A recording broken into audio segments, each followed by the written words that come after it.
Ay, may abs.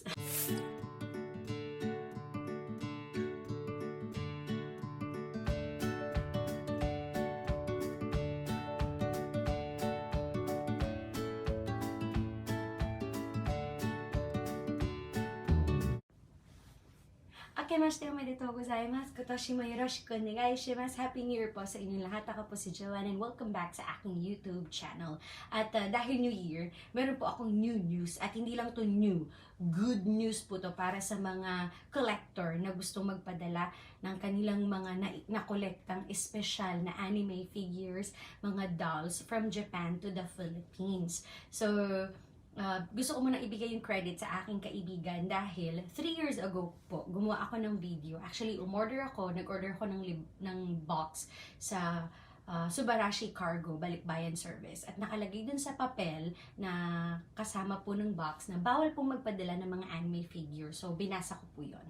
At yung kaibigan ko po, pinatanong niyo ulit sa akin. Nasa isip ko po na wala namang mawawala kung tatanungin ko. Tsaka para na rin for the sake dun sa at least sinubukan namin na magtanong. At kahit alam na namin yung sagot or alam ko yung sagot, at least sinubukan namin. At nagulat po ako na after 3 years, kung hindi pa ako pinakaisapan ng friend ko, hindi ko malalaman na pwede na daw pong magpadala ng mga anime figures. Yes, pwede na daw po. For every one box, up to 20 na anime figures. Actually,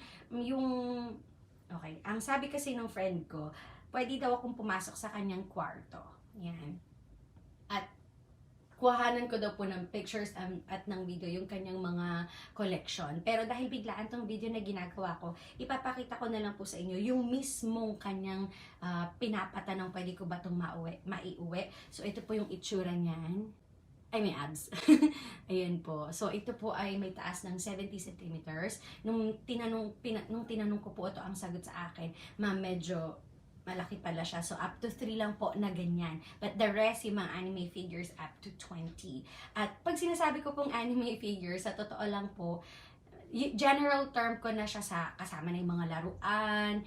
Kasi sa totoo lang po, hindi ko na talaga maintindihan sa mga collection ng friend ko kung ano dito yung talagang anime figure lang at saka dito yung laruan at saka yung manika. Kasi talaga namang lahat sila may nakasulat na mahal kami.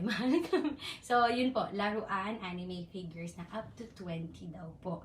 So, good luck po sa lahat ng gustong magpadala from Japan to the Philippines. Hindi po to sponsored. Ito po ay kinukwento ko dahil base sa experience namin. Talaga namang maganda yung quality ng service ng company na to. Pinaka gusto po talaga namin is kapag may tinatanong kami, mabilis talagang sumasagot yung mga agents nila. At the same time, may update. Hindi ko makakalimutan po na nung minsan nagpadala ako ng box na pinaalam po talaga nila sa akin na, ma'am, binuksan po namin yung box. Kasi ganito po ang nangyari, nabasa po ng katabing box. Yun naman talaga yung aking pinakagusto sa lahat kapag merong mga services na hanggat maaari, ayoko yung nag-worry talaga po ako. Medyo out of sa akin yung nagbibigay ng worry sa akin. Tapos pangalawa po, mabilis.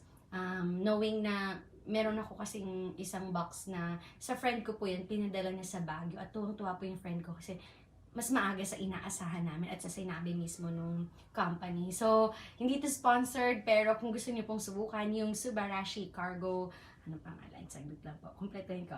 Subarashi Cargo Services Balikbayan Box po from Japan to the Philippines. So, Happy New Year po ulit sa inyong lahat. At good luck po sa inyong mga laruan.